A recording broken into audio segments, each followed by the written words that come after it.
This week, I have a very highly requested episode. I spoke to the leader of the Patriotic Alliance, Gayton McKenzie. We talked very openly about his serious criminal past. Yes, I wanted to become a criminal. The second part of the question is it inevitable? Yes, it was inevitable.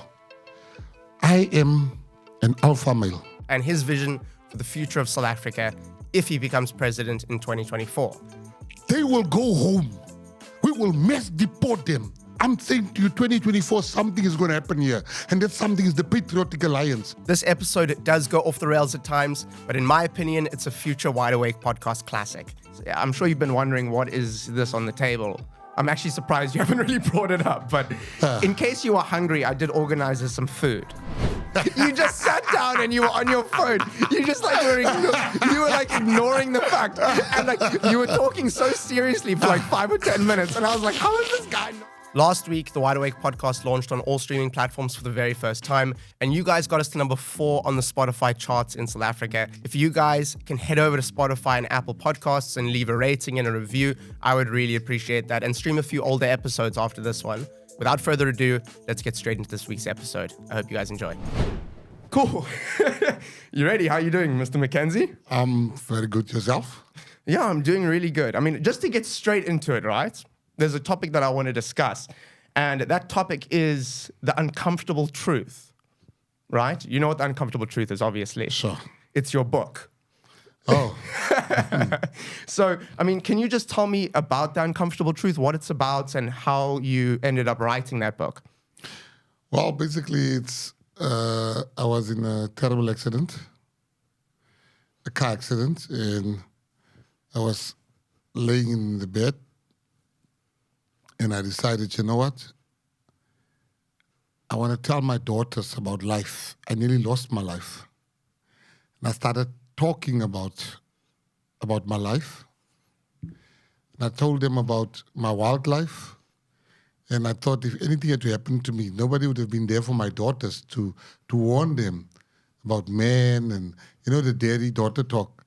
It was supposed to be something private. Then my lawyer was like, fuck this. I'm going to leak this out. Everybody needs to hear this. That's how it came about. And it was mainly about sex, if I'm not mistaken. It was about everything. It was about love. It was about, you can't talk really about love deeply without mentioning sex. Yeah. So it was about love. It was about sex. It was about everything.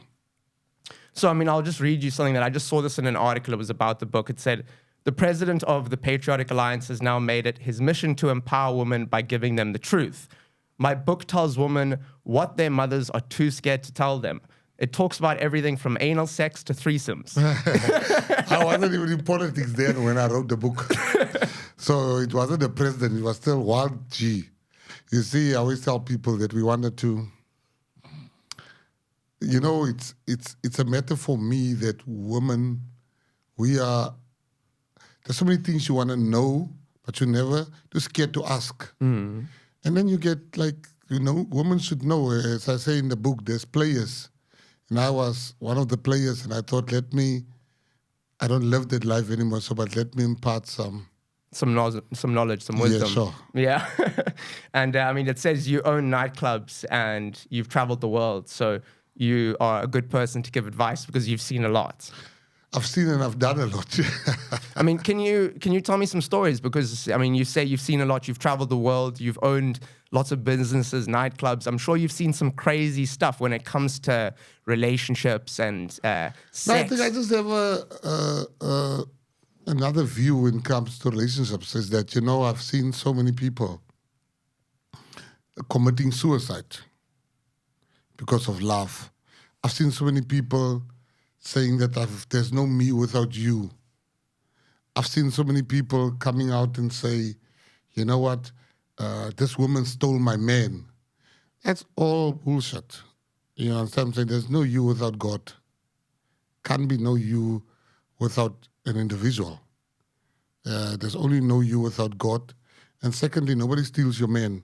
If your man wants to be stolen, you will just go and be with somebody else. And thirdly, is the fact that, you look at Kroonstad prison is full of women that's guilty of crimes of passion, that killed for or because of a man. that killed a man or they killed for a man. And it doesn't need to be that way. And I say to people that, you know what, you need to, people get themselves into situations and relationships that's a disaster from the start. You meet a guy with a Lamborghini and you're like saying, you've met Prince Charming. And, come on.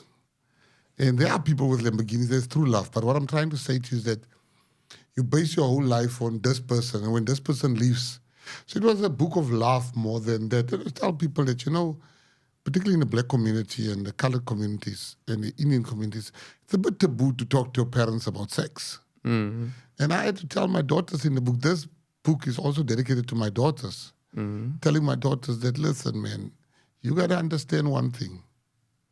You got to understand one thing. It's that if a man has sex with you and he leaves you, it's not the end of the world.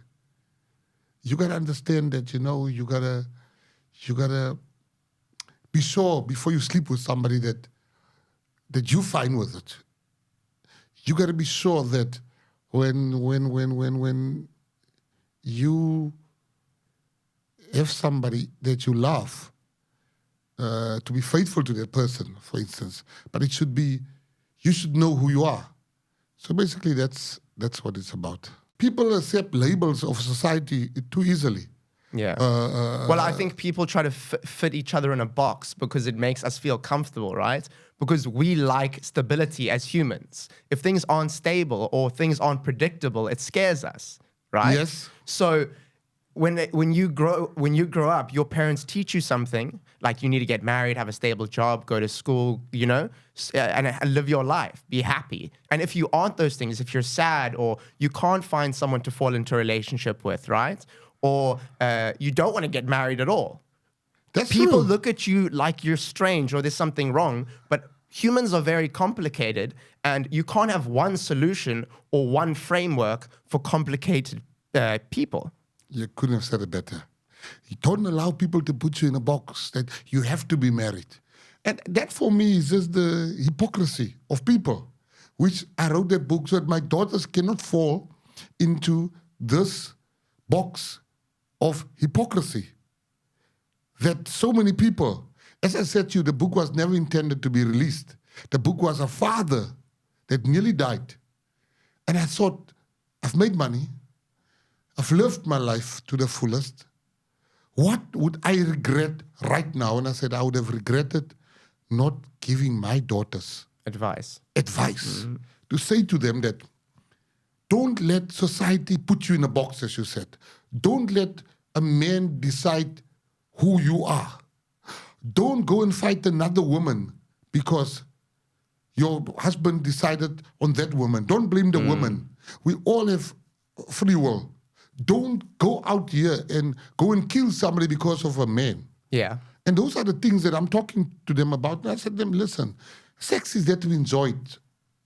No doubt about it. When you have your husband and when you're in your comfort of you should be a queen on the street and a bitch in bed. And I tell them that, my daughters, in the book. And the one thing I always said, they shouldn't get a book before they're 18. My one daughter's 13. Yeah, I agree with that. But she managed to read the book, and I was very embarrassed about that, I was. And she wanted to say to me that, Dad, I got a few questions about the book. I said, Wait till you're older. Wait till you're older. So we had a deal, me and her. Yeah. And she reaches the age of 16. I can answer all those questions. You can give her the talk. Sure. Well, amazing, man. Well, just in case you are hungry, right? I'm sure you've been wondering what is this on the table. I'm actually surprised you haven't really brought it up. But in case you are hungry, I did organize some food. Is it? Right, yeah. So let me just. Yes.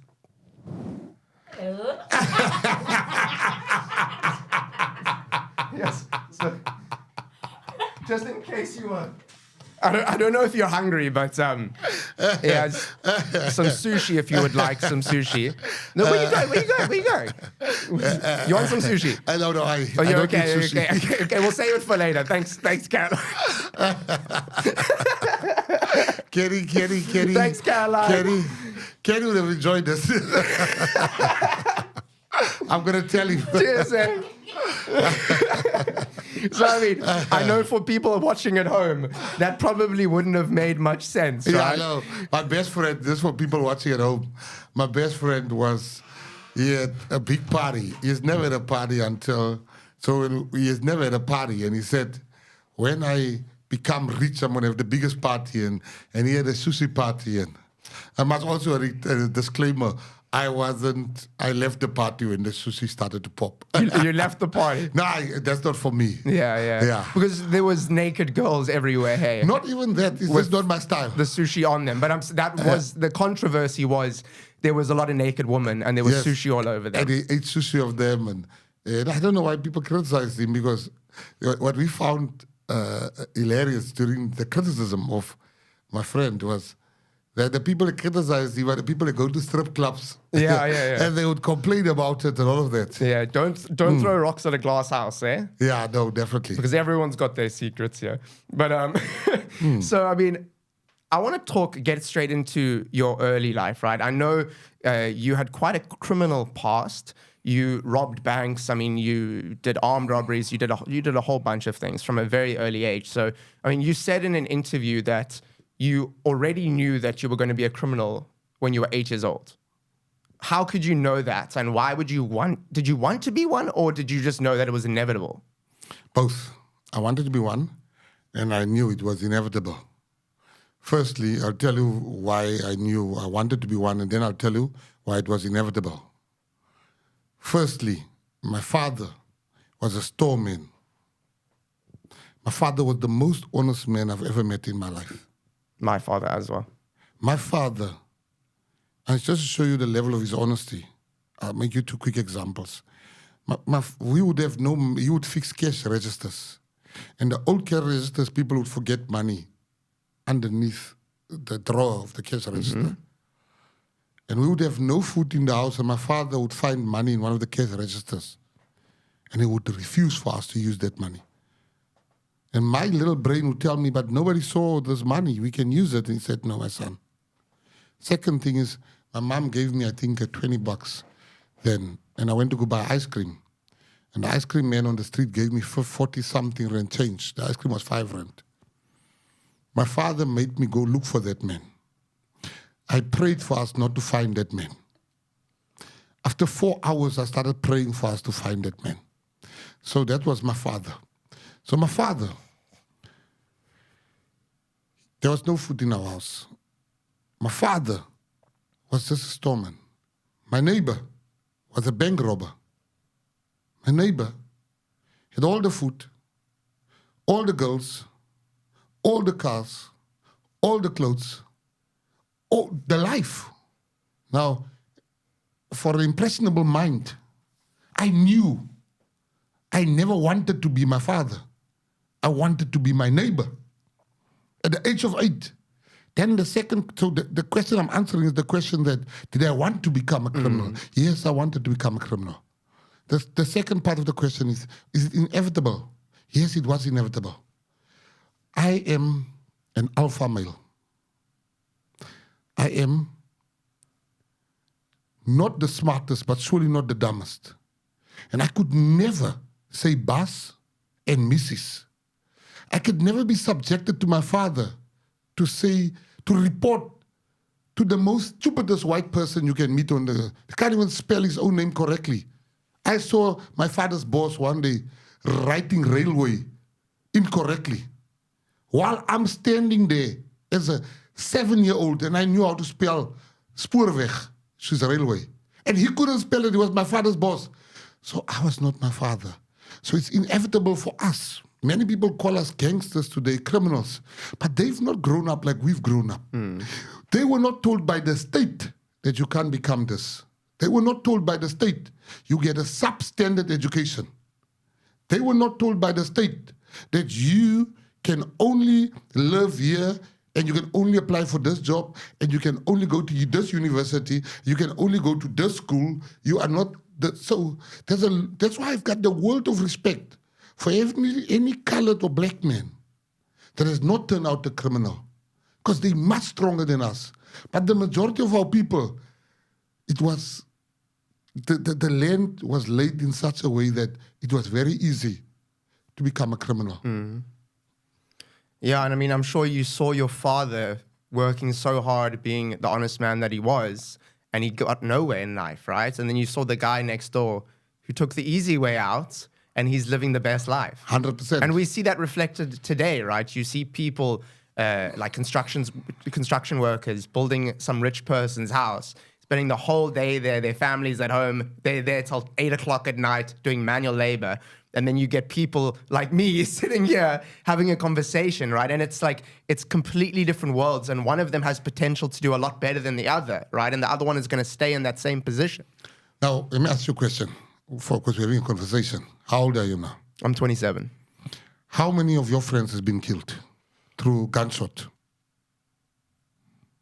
Well, it depends, because I have a lot of gangster friends.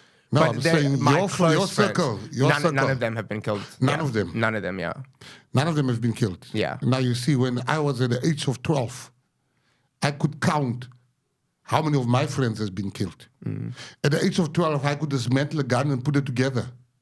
So people do sometimes criticize the wounds. You know, there's a leader of the DA, I think his name is Leon Schreiber. He called me a failgoed the other day. What does that mean? Rubbish type of thing. He called me that. And I realized something with him calling me that black people, including myself, we've not totally healed. Because I was so broken. Not angry. Because it brought back memories how the white people that my father used to work for would call my father failgoed. And that brought back memories. It brought back memories, and it was a good thing that it showed me I'm a changed man. Because I would have, if I wasn't a changed man, I would have gone for that thing and dealt with him. But because I'm a changed man, I internalized it. I said, it's okay. That's what he thinks of me. That's not who I am. But I wasn't worried about what he said to me. It just brought back that how many times I heard my father being called that. And I realized how many other people out there still get that degradation, humiliation, and be constantly reminded of what happened in the past. But because we decided to move on in this country, let's move on. You see, people can paint racism. Racism is racism. Yeah. If I can't accept who you are in your culture, and calling you names, I'm a racist. Of course, yeah. And I'm saying that no reason in the world, or nobody can come up with a reason as to why racism should exist. As an ex-racist, I can tell you I was racist. And no matter what white people did to me, some people will say I'm justified. I was justified in being racist. There's no justification for racism. Yeah, I mean, I completely agree. But how do you think we should move forward? Like, how do you think South Africa moves forward? Because there's clearly still a huge divide and a huge problem. They should vote for me. Of course they should. Well, I feel like they'll make up their minds by the end of this, whether or not they will. No, you see, for me, it's that it's not only white people that want to move on. Yeah. You know, I call it the intellectual difference,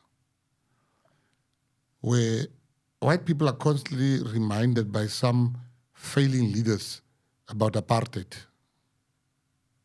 Now, we don't want people to forget apartheid. Apartheid should never be forgotten. Apartheid should always be remembered.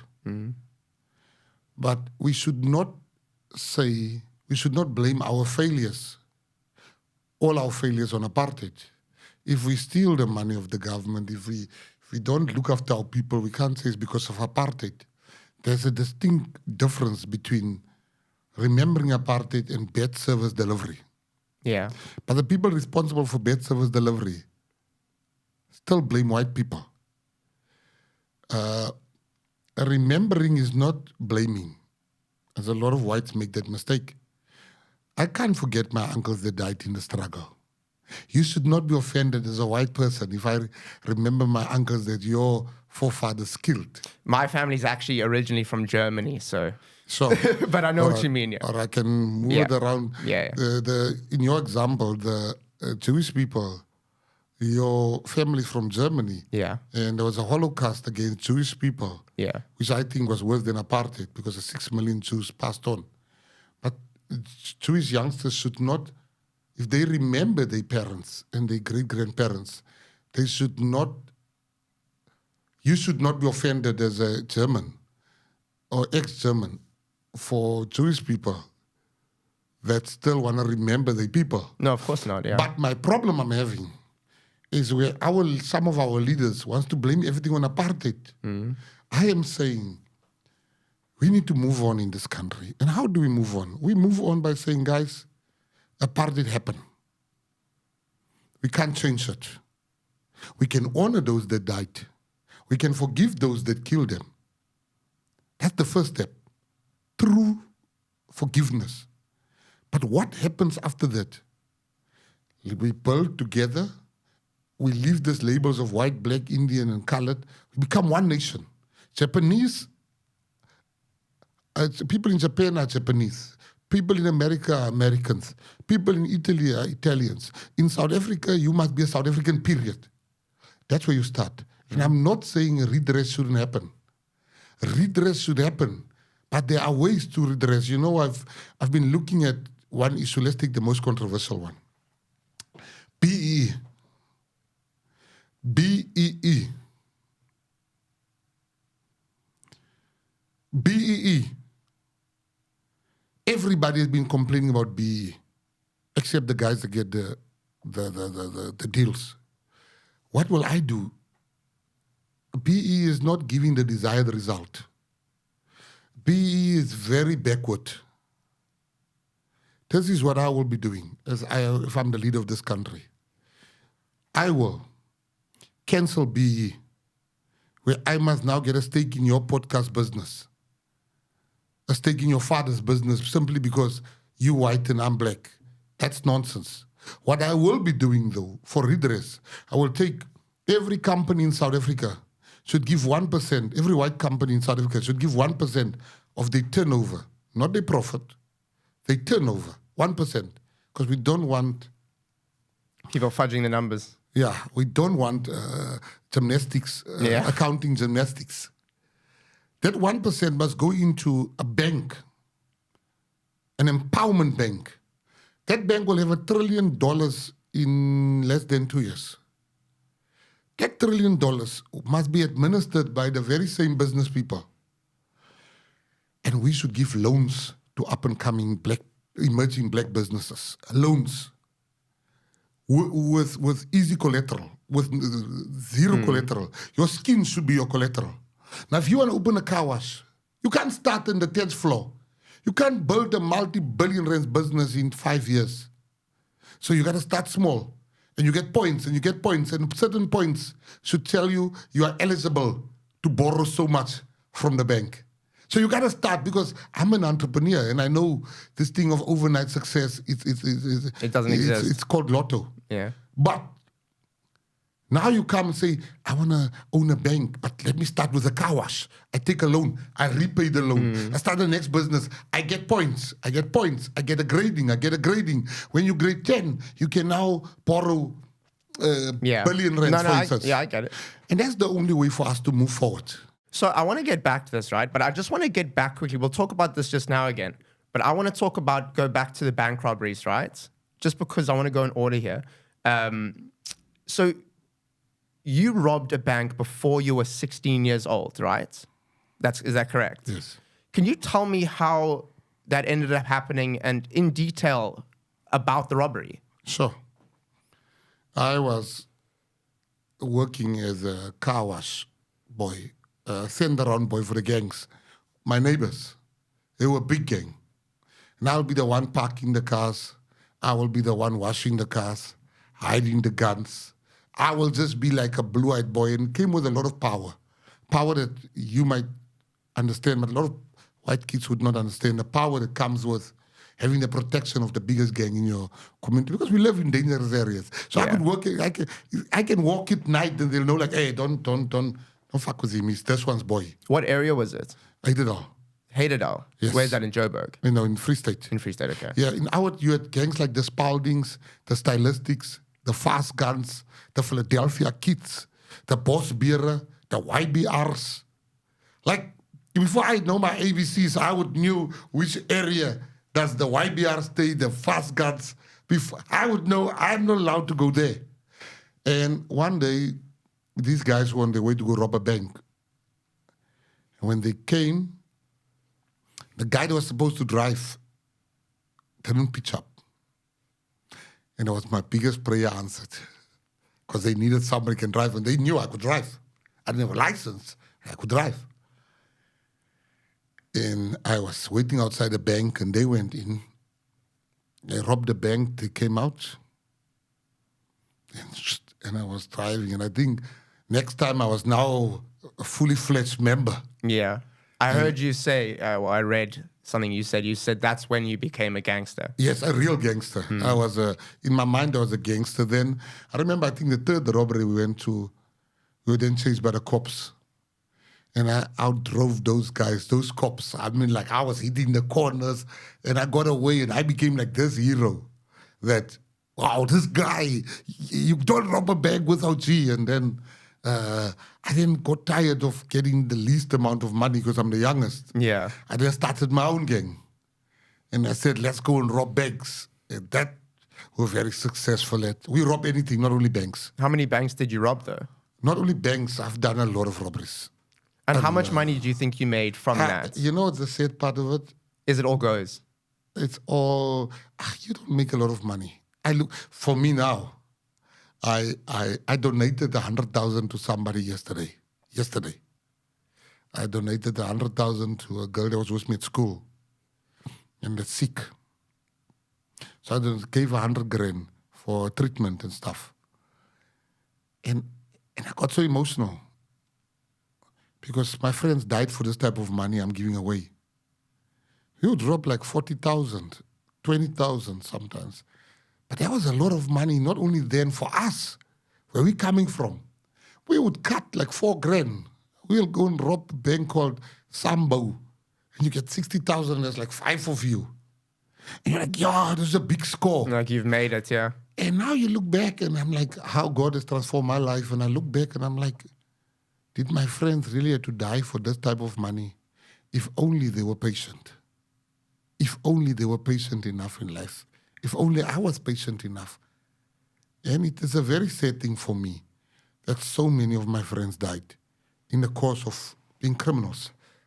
And you look at the amount of money, none of us rob millions like you see in the movies. No. It's always little hits. It was little hits here. You see there's a garage. And half the time, like especially if you're driving and stuff and you need to get away from the cops, like I'm sure you dent the car or you... The car stolen. We didn't care denting. Okay. I was about to say, you might have to fix it afterwards. But that's pretty crazy, hey? And I mean, when did you get caught and go to prison? How many times have you been to prison? I always say to people, I used to just be arrested and left. Arrested, and then they leave me. Arrest me. I've done all sorts of petty crimes and stuff like that. They'll arrest me, and then... But when it became real serious, I think the first time I was 16 years old, they arrested me. They took me to Bloemfontein prison. And that was my longest stint. I think it was 6 months, if I remember correctly. 5 months. It was longest stint at the time. Yes. Yeah.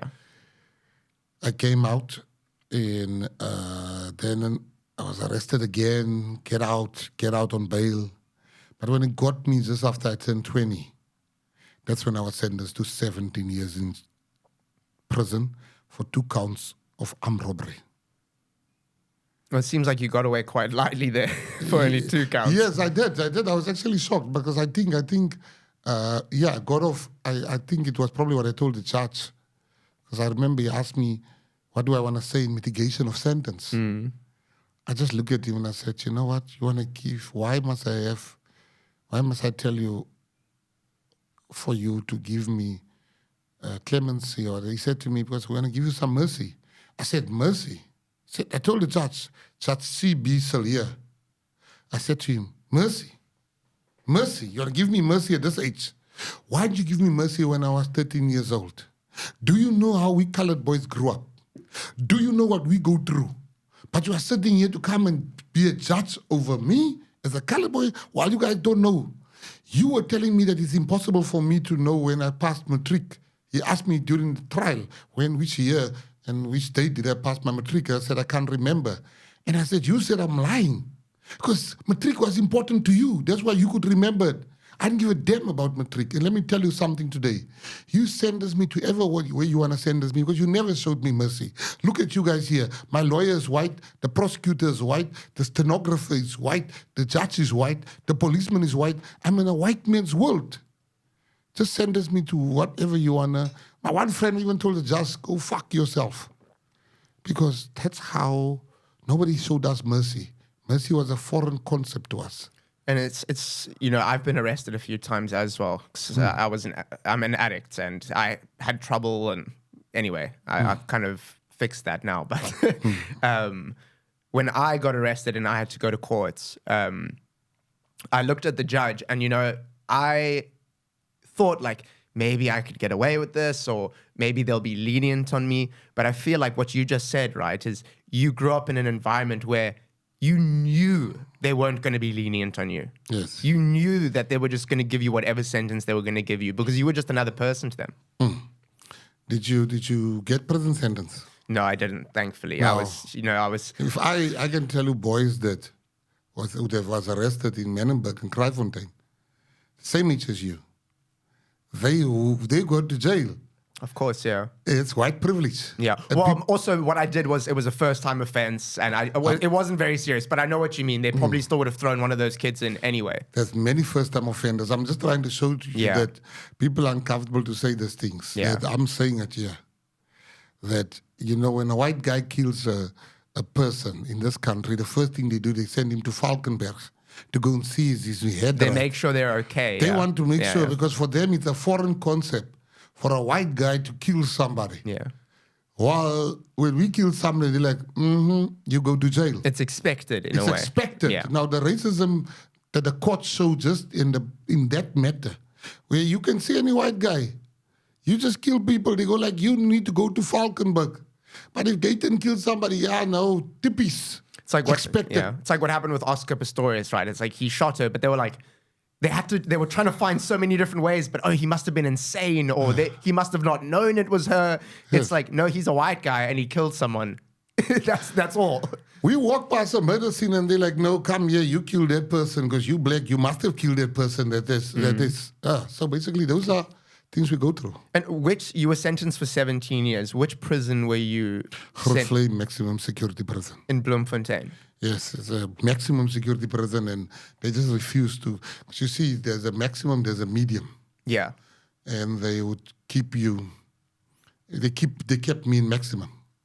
They refused to make me a medium. Rightly so, because my behavior was just appalling.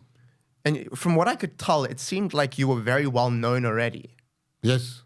How did they treat you in prison? What was your life like in prison? Respect. I had respect. I'm the 1% in jail. I got my bed made for me, my washing done for me. I was a respected man because I was already a made man when I came to jail. And I had a name. And I can't say that to anyone. I can't say that of everyone going to jail. Well, almost no one. Yeah, just a few of us. I mean, like I had a name, and as we say in jail, fuck around and you'll learn. Yeah, nobody will fuck around with us. No, they say fuck around and you'll find out. Yeah. In jail, they change it a bit. Okay. They say, fuck around and you'll learn. Learn means you learn a lesson you'll never forget. Yeah. I mean, but so did you have quite a lot of power, or were you just respected? I had all the power in jail. What kind of things could you do that others couldn't? If I wanted, I don't drink in jail, but my friends drink. If I wanted them to have whiskey, I could arrange. I would make you example. I'm the first prisoner that there was a gang war happening in jail, and I didn't want to sign the peace. And they said, "What do you want to sign? What must we do for you to sign?" Because all the other gangs signed. I said, "I love football.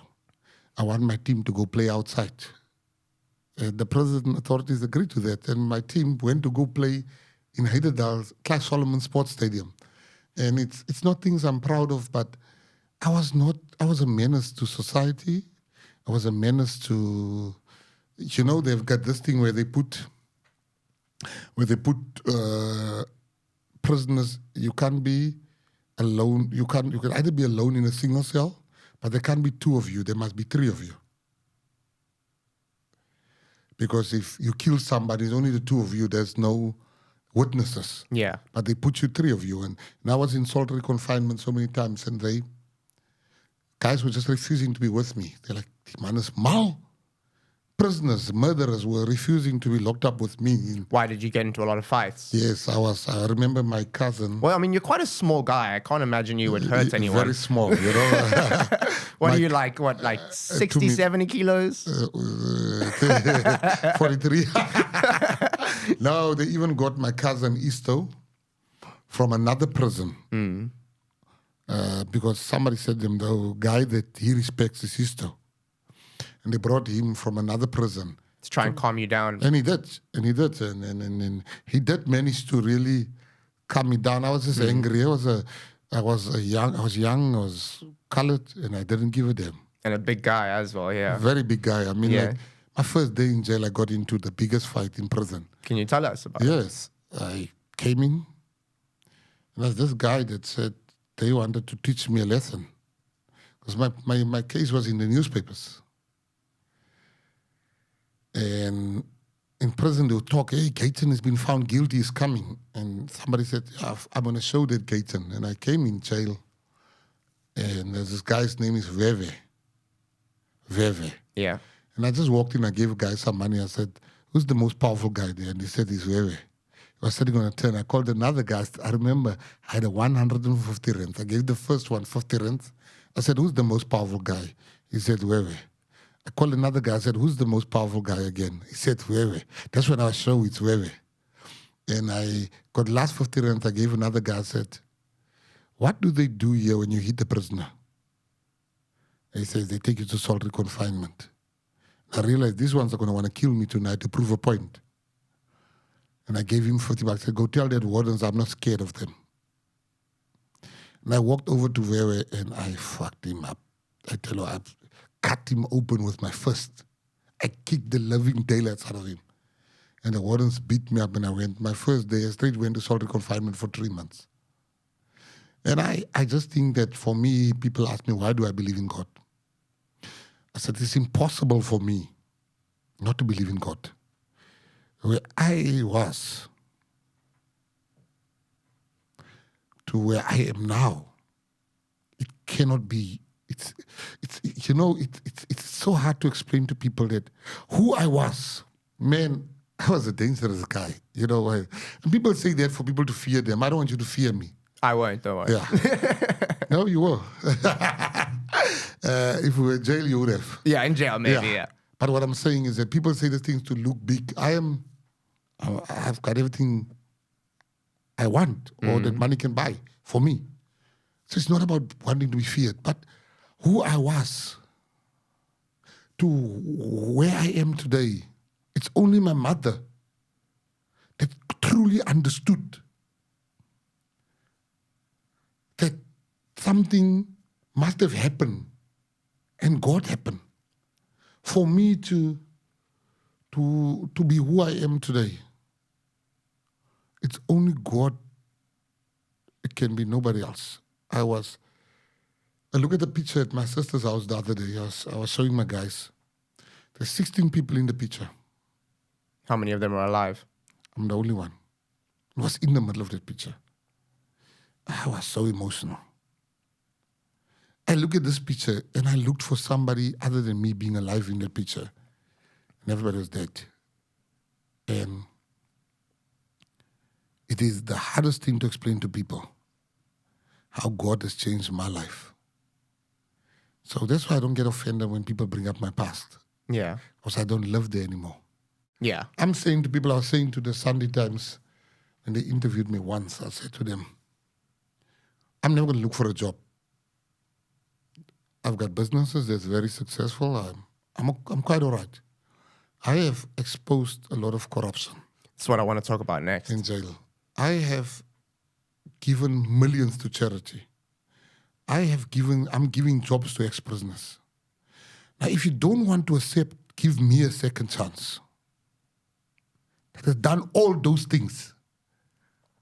What about the guy that didn't expose corruption, that didn't give people money, charity, that don't hire ex-prisoners? All he wants to do is to become a better person. You said that people should be given the death penalty, or they should bring back the death penalty, right? If you believe in second chances, how can you justify that? I said the death penalty should come back. I didn't say the death penalty should come back as your first crime. I can't kill a person that has committed a crime. Then I kill you.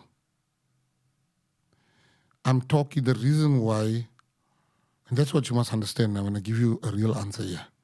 What you must understand is there's war in Ukraine. There's war in Sudan. There's war in Yemen. There's a conflict between the Palestinians and the Israelis. If you take the death toll among all those 4 wars I've mentioned, it doesn't even make half of our death toll, and we are not at war. We've got 68 people dying here every day. Are you talking about in the colored community? No, in South Africa. In South Africa, okay. We've got 68 people dying every day. There's 4 wars I've mentioned, and the people dying in those wars are not even what we are experiencing here. How do you sort this out? You sort this out by making sure that the people that keep on giving the same instruction for people to be killed, they must die. I can't kill a first offender.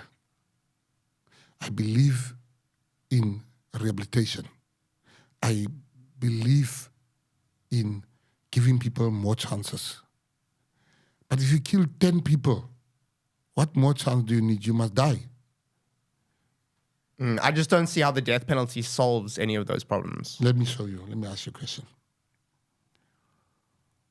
When I am in jail, let me make a jail example because we talk about jail. Yeah. I'm serving 100 years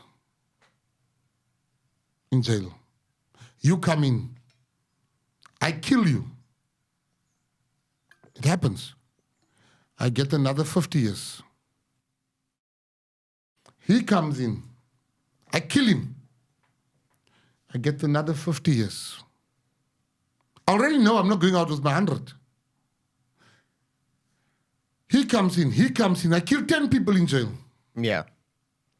What solution do you have? What do you mean it doesn't solve? The solution for me would be to separate hardened criminals to petty criminals. I feel like that would be a better solution. You've not been in jail. No, I mean, I haven't. But corruption. Yeah, I just know the way jail works in South Africa isn't working. No, jail works everywhere. People die in American prisons. People die in all the prisons. Yeah, but I'm saying the reform in South African prisons is very low. Corruption will make them reach whoever they want to reach. They pay a warden. What if I kill the wardens? Let's leave the prisoner. Can you separate me from a warden as a prisoner? I feel like you can, yeah. Excuse me? To an extent, yes.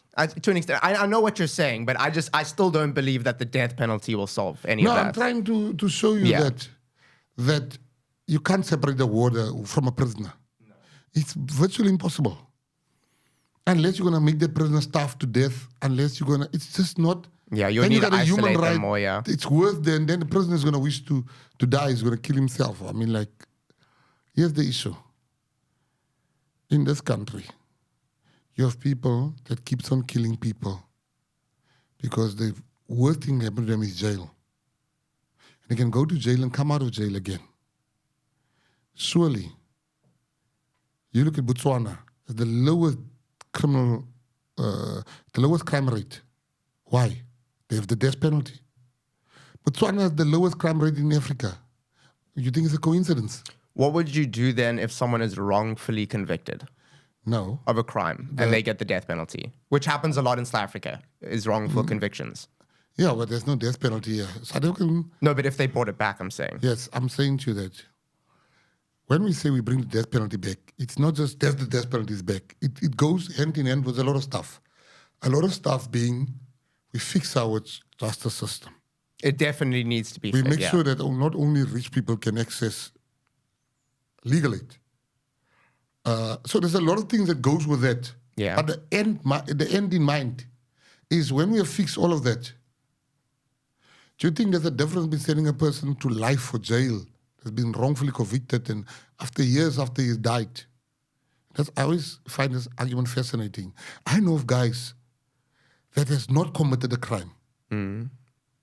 Because I knew I committed that crime and this guy is in jail. And he is my friend.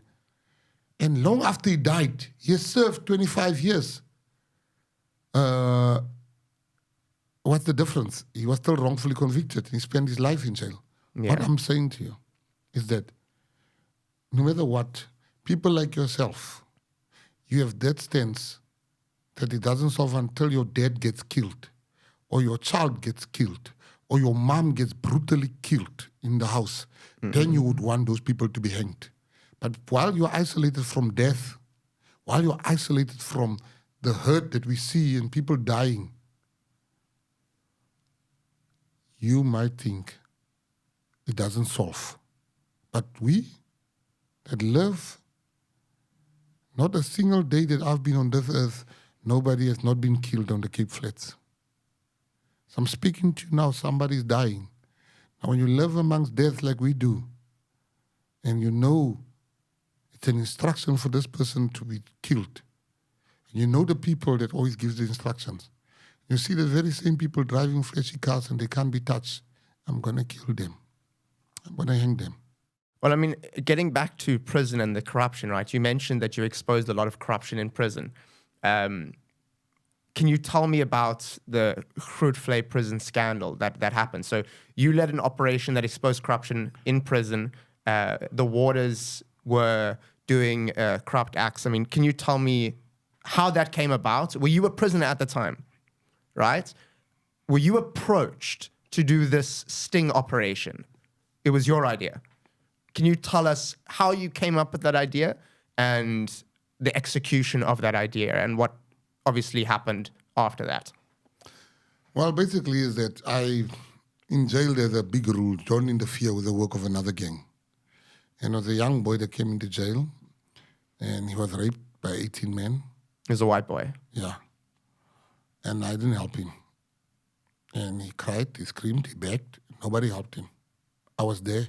I didn't help him. And the next day, they raped him for the whole night, basically. And the next day, he was laying in a corridor, naked, shivering in his own blood.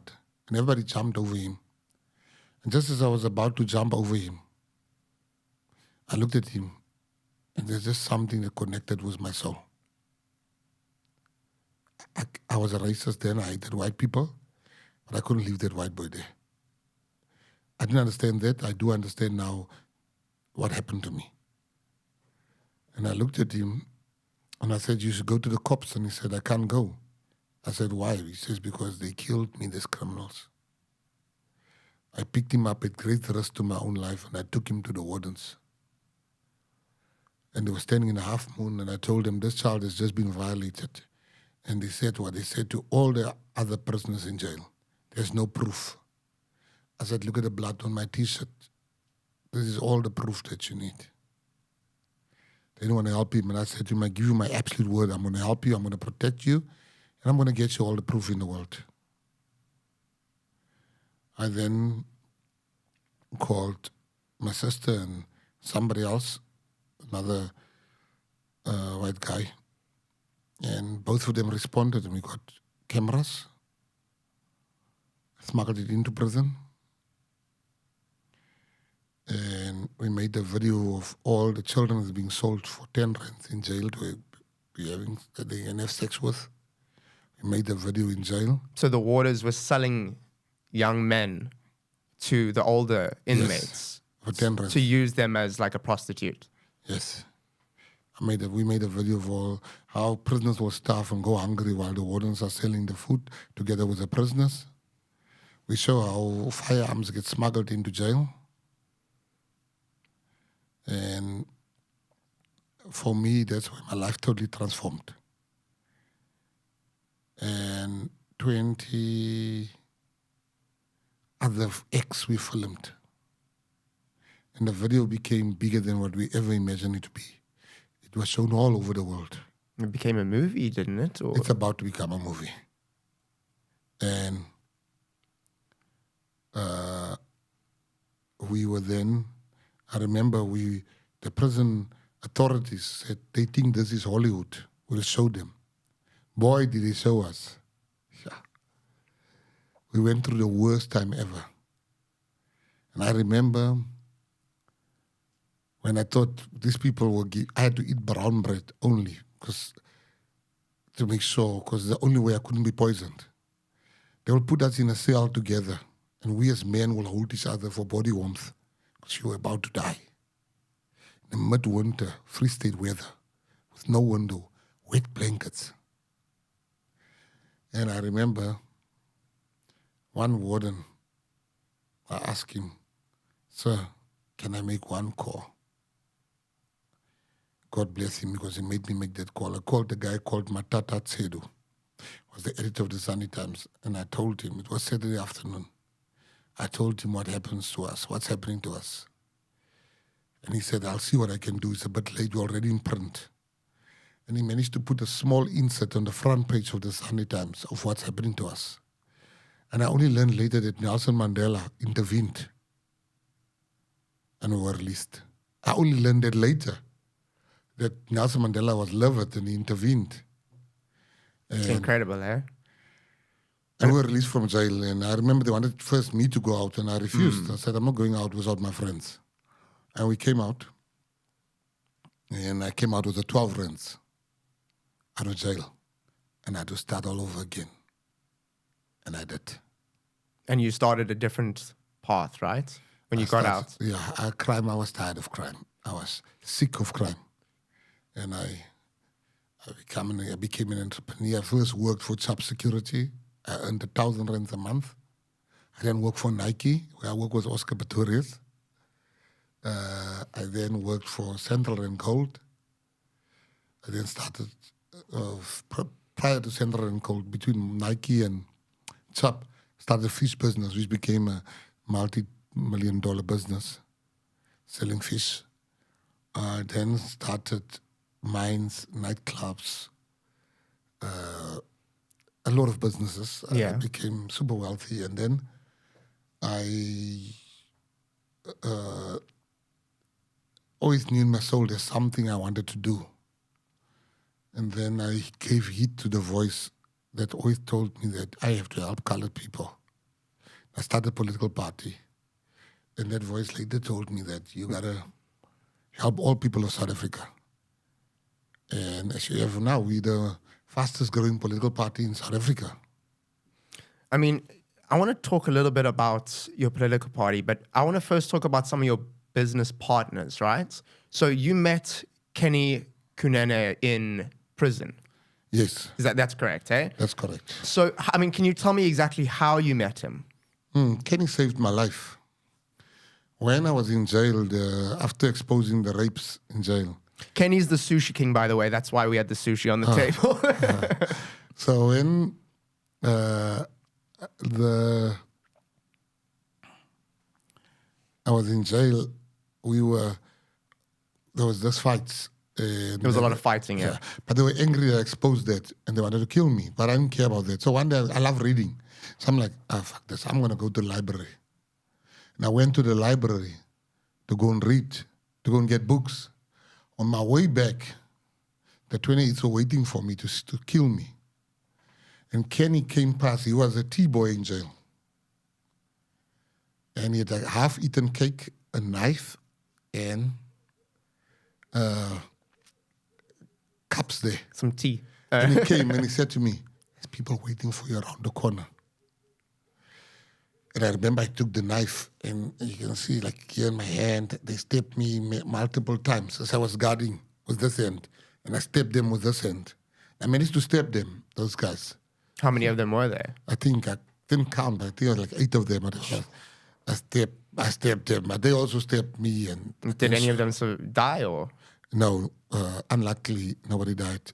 So it's just choky, but yeah, they didn't die. Otherwise, I've still been in jail. And But it would have been self-defense, no? you never know how these things. You don't know how it's perceived in prison, Yes, they will say I'm not mad, so I must I'll stay in jail. So I came, and then Kenny saved my life. And I called him to the cell. And I made him a gangster. He wasn't a gangster. He wasn't a gangster. Yeah, I said no, because I knew they were going to kill him for help for tipping me off. And I said to him, you know what? And that man taught me God in jail. Kenny taught me who's God. And I made a promise to him, and he made a promise to me. We said, whoever comes out first must come find the other one. And I came out first, and I looked for him, found him after a year of coming out of jail. He was a teacher at some school. I went to go fetch him. He didn't even resign. When he saw me, it was like in the movies. He was running to me like two lovers.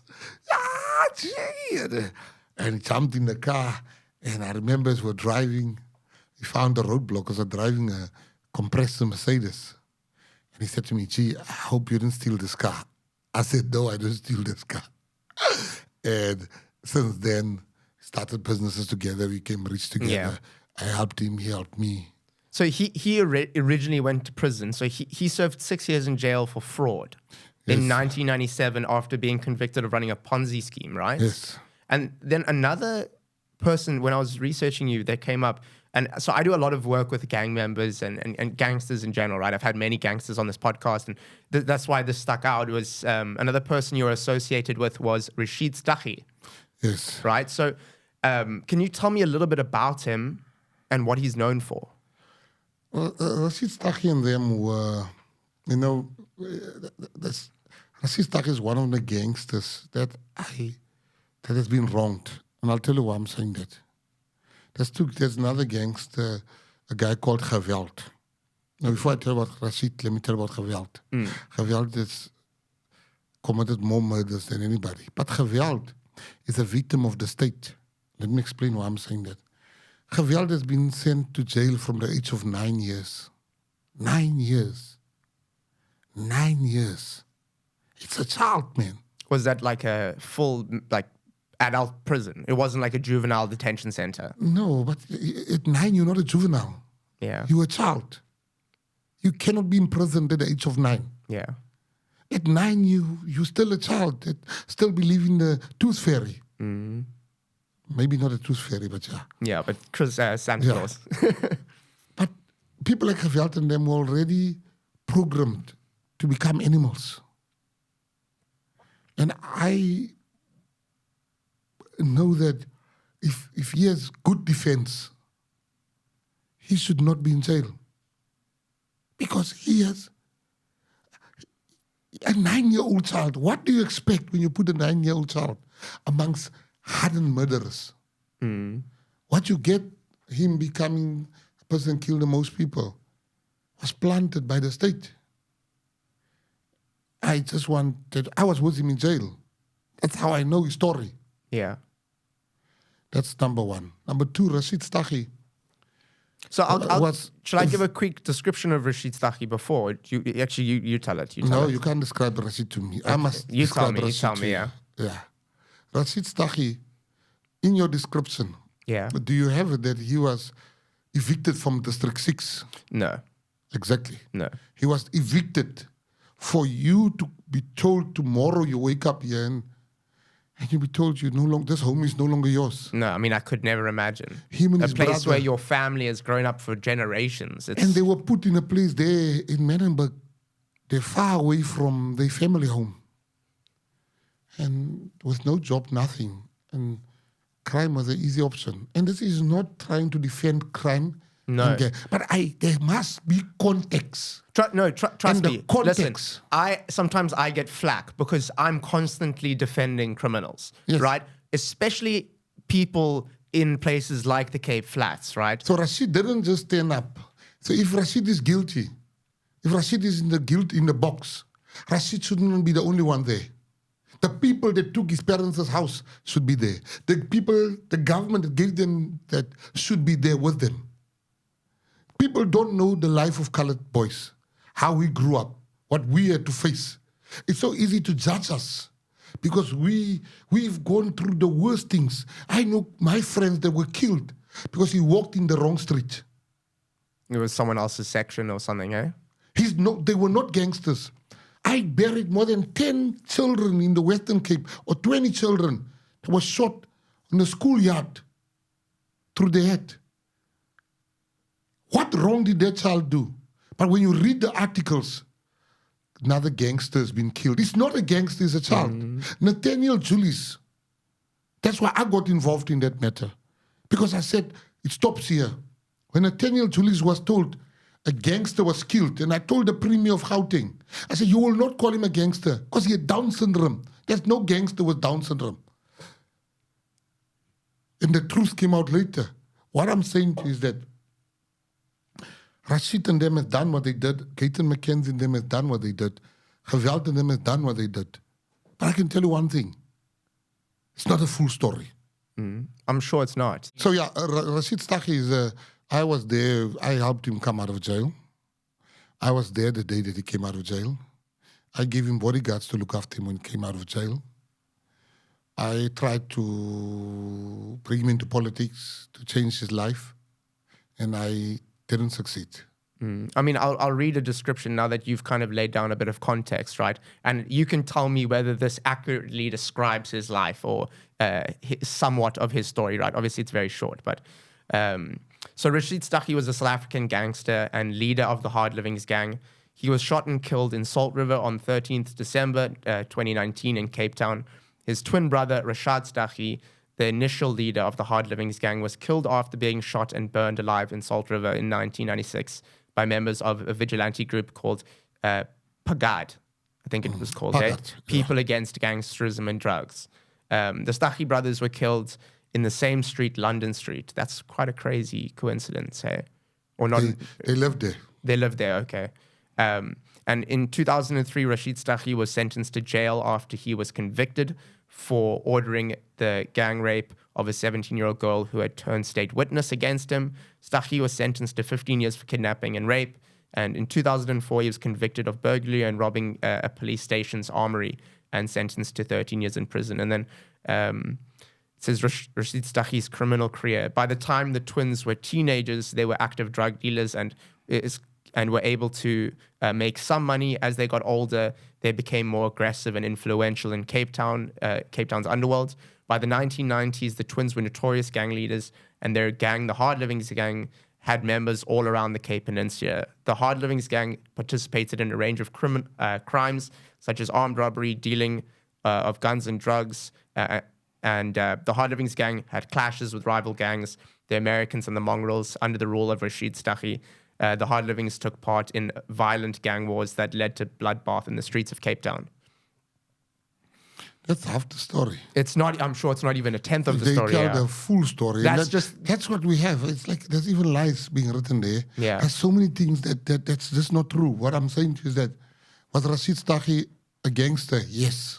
Was Gayton McKenzie a gangster? Yes. Did Gayton McKenzie do bad things? Yes. Did Rashied Staggie do bad things? Yes. But why is nobody speaking about the bad things having been done to Rashied? What I'm saying is that they don't talk about how they got to that position. How they got there. I mean, like, ask yourself if you wake up one day and you are being told you are being put in Mitchell's plane, you, your mother and your father and your whole family, with no money, and you got to start all over again. And the home that you knew is not your home. And stealing is the only way to survive that. And stealing a bread lead to stealing robbing the bakery. No. So all I'm saying is that I want people to tell the full story. Yeah, 100%. And that's why we have conversations like this, I appreciate you because, I mean, you want to get to the thing. You want to get to the thing. And I'm sitting here and I'm appreciating you that you have a better knowledge than most people, your age and your color, when it comes to this matters that we are dealing with. Well, this is a topic that I focus heavily on, yeah. And the reason why I'm in politics is to make sure that my past does not become the future of the children in the Cape Flats and elsewhere. That's the reason. I'm in politics to make sure that my past does not become the future of the kids I see growing up. That's my principal reason for being in politics. My principal reason for being in politics is because nothing has changed. The boys that still go to jail, there's still shooting happening. There's still drug selling happening. There's still the killing of our people being ignored. I mean, you could say it's probably worse than it ever was. Yes.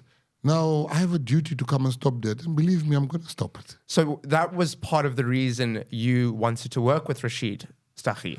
Not only him, I worked with every gangster. But you wanted to work with them and bring them into your party so that you could stop what was going on. Because you knew if you had influential figures that were gangsters, right, the people that look up to them will see that now there is a different route. This guy is leading the way. Maybe I'll follow him in the right direction. There's two guys I can call you. I can call them by name. There's a guy called Walid Grootboom.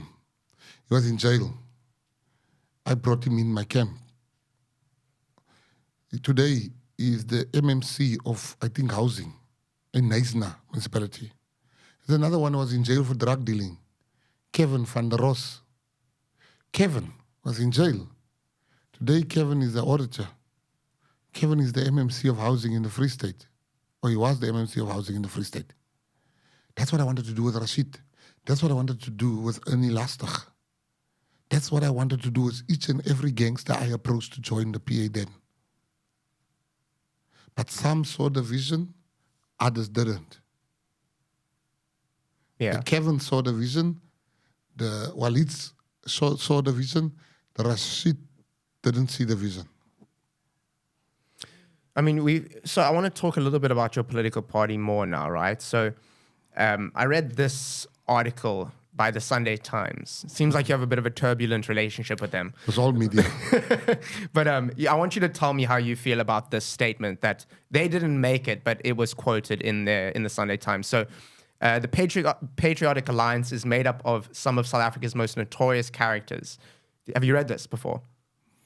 So some of South Africa's most notorious characters: bank robbers, current and former gang bosses, underworld operatives, dodgy businessmen, drug peddlers, fraudsters, con artists, smugglers, and even church pastors.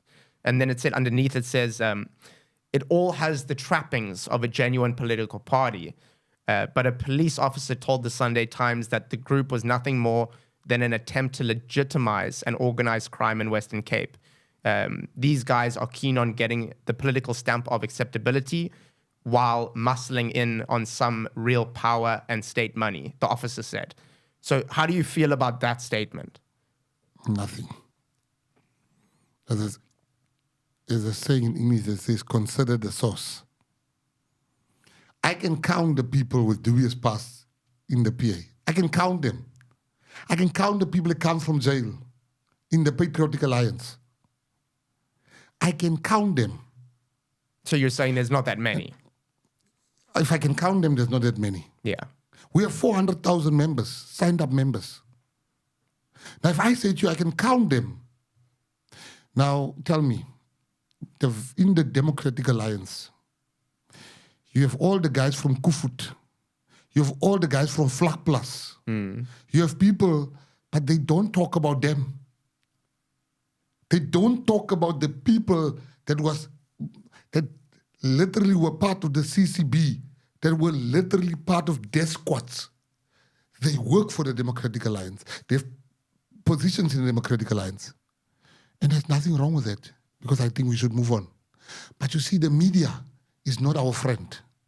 The media is owned by the people that has not seen something wrong. The very same media, right, Save the Rhino, at the height of colored men dying.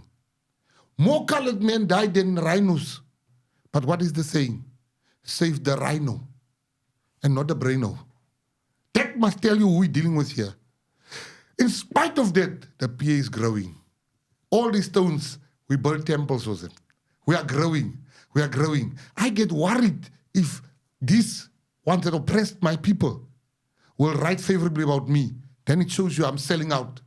While they write about me like that, my people know I'm not selling them out. I am not a media creation because I've got nothing to hide. I'm coming here. I talk about my past because I'm transparent. Yeah. And my people know who I am. They know my heart. They can write all the things about Gayton McKenzie. But the people that I lead, they know who is Gayton McKenzie. What is Gayton McKenzie standing for? How far will Gayton McKenzie go for us? I came in here not even knowing who you are. Not even knowing what you're going to ask me. But I came because I've got nothing to hide. I was very surprised when you walked in and there was a body on the table and you didn't even acknowledge it. You just sat down and you were on your phone. You just like you were like ignoring the fact. And like you were talking so seriously for like 5 or 10 minutes. And I was like, how is this guy not even concerned that there's a body on the table? I'm sitting over here smelling the sushi. Like, what is going on here?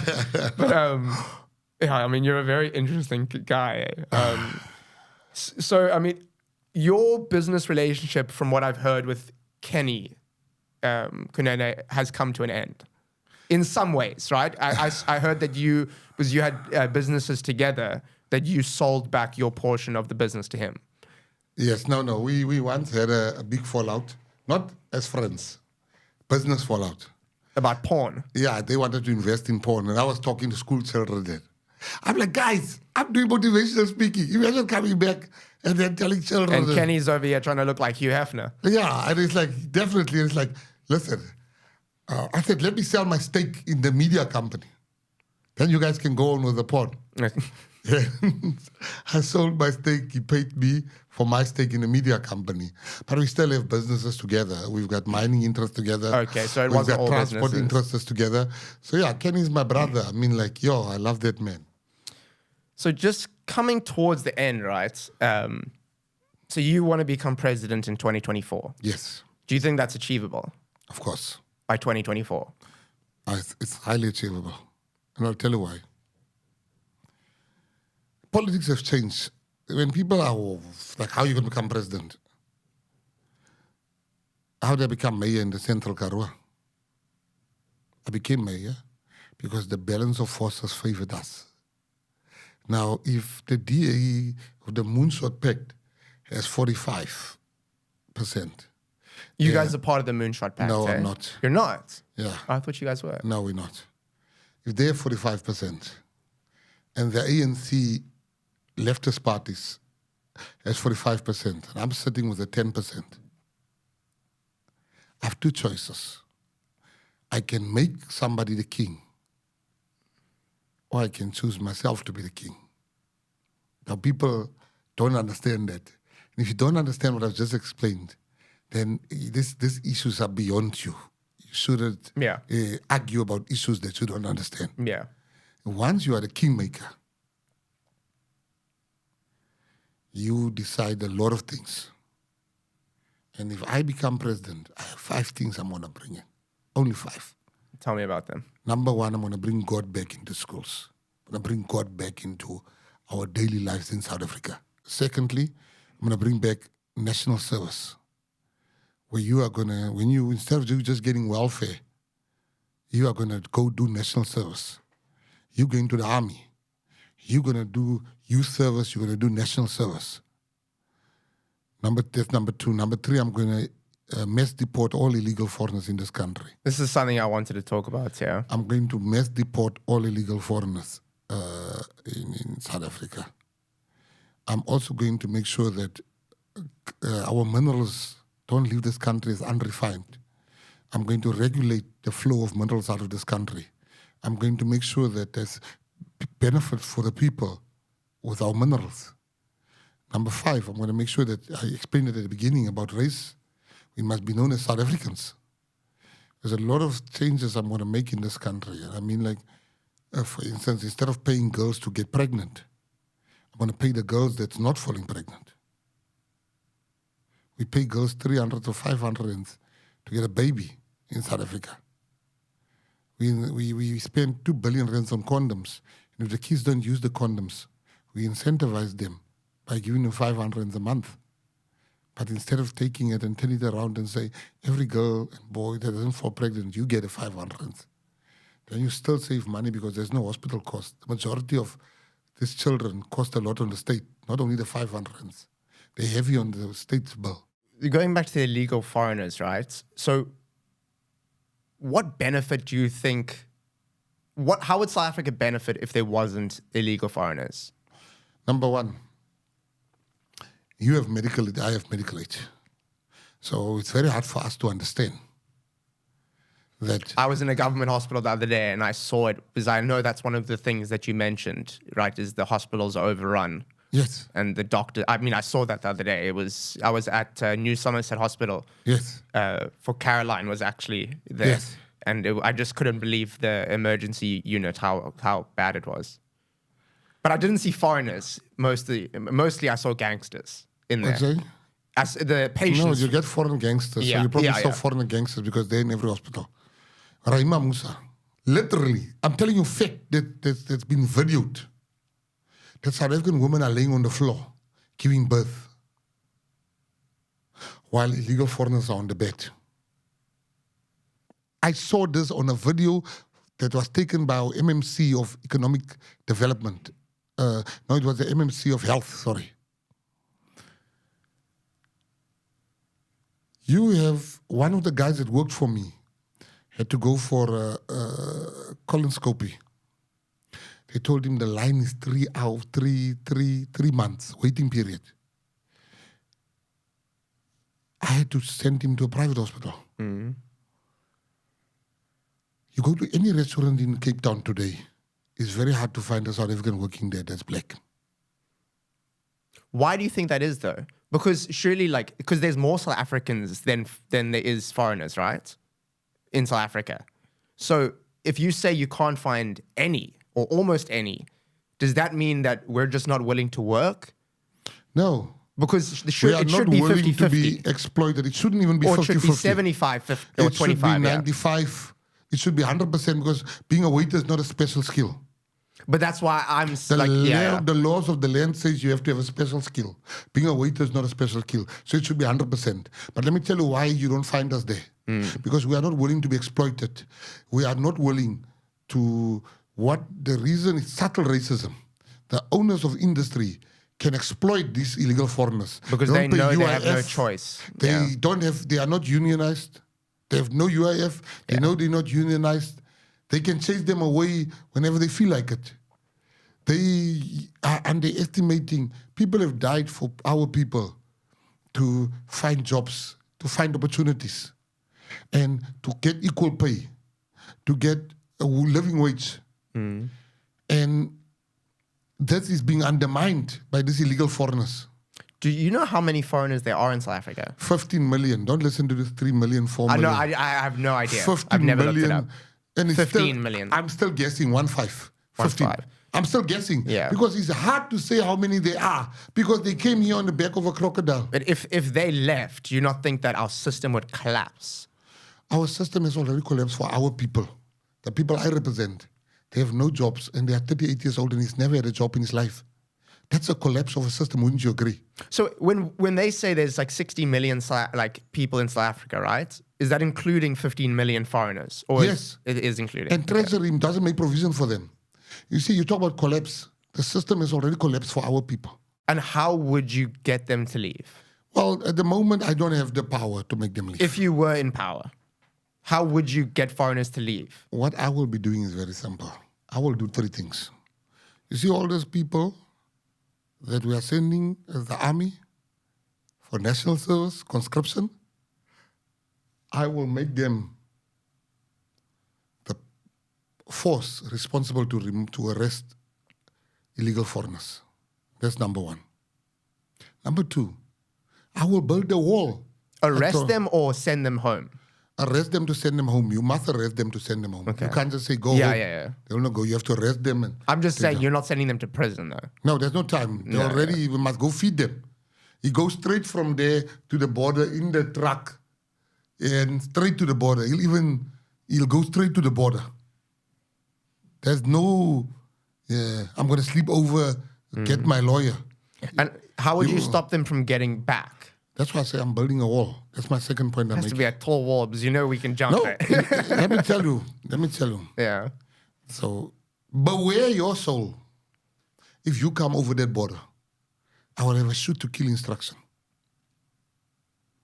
Because you see, for me, it's, you must understand, this problem affects our people greatly. And if we deport you, and you come over that wall, as high as that wall is going to be, you will find trouble on this side. Because then you are terrorist. And what happens if they come by boat or plane? If they come by boat or plane in this country, we will then take you back. Yeah. And we will impound that plane. We'll impound that boat. Because how did the person get on the boat without you checking the paperwork? Number 3, the easiest thing I'll do. All illegal foreigners here is either one of two things. He has a job or he's a criminal. Nobody comes to die of hunger. I will then punish and close businesses that still hire illegal foreigners. Now, those 3 things I told you that I'll do will greatly diminish. And the 4th one, which we don't mention now, is when they see we are serious, they will start leaving by themselves. They will start living by themselves. Will you make it easier for foreigners to come in the country legally? Because at the moment, it's very difficult. No. Legally. Go and prepare your papers in your country and apply. Those ones, there's no war in Zimbabwe. What type of asylum seekers are this that goes home December? Have you seen the border during December? Have you seen Beitbridge? You can't get out of South Africa because there's lines them going home. What type of people are these? I'm saying to you, they will go home. We will mass deport them. We will close businesses that hires illegal foreigners. We have no time. We don't want them here. We want them out of this country because our people don't get jobs. We're sitting in a country with 60% youth unemployment. 60% youth unemployment. And you tell me we still want to give Zimbabweans a job. It's going to end. I'm saying to you, 2024, something is going to happen here. And that something is the Patriotic Alliance. And we will not take money. We will not be bribed. We will not change our stance. They are going home. And we are closing the businesses that hires them. And we are going to build that wall. And if we build that wall, beware their soul if they come over that wall. There will be leadership here. So how do you make it easier for people to enter legally, though? We have laws that before you go into a country, there are certain things you got to do to satisfy that country, that you can be given access to that country.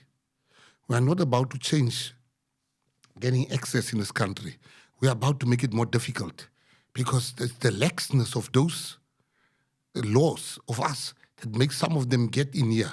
We are going to do an audit from 1994 to 2024, where for 30 years, every illegal foreigner, we must reapply for his papers so we can see was there corruption involved. And weed out the people that are corrupt. The people in the system are going to jail. The people in the system, they are going to jail. They are going to jail. The law of asylum says you go to your next country, your border country. We are not a border country of Nigeria. Why is Nigerians jumping here? We are not a border country of the Congo. Why are they jumping here? There's no war in Zimbabwe, my friend. There's no war in Malawi. There's no war in Nigeria. Nigerians are the worst thing that ever happened to this country. And I'm saying to you, they don't know what's coming. Gayton McKenzie, as the leader of the Patriotic Alliance, is coming. And they are going to see. Some of you might think I'm dreaming. Wait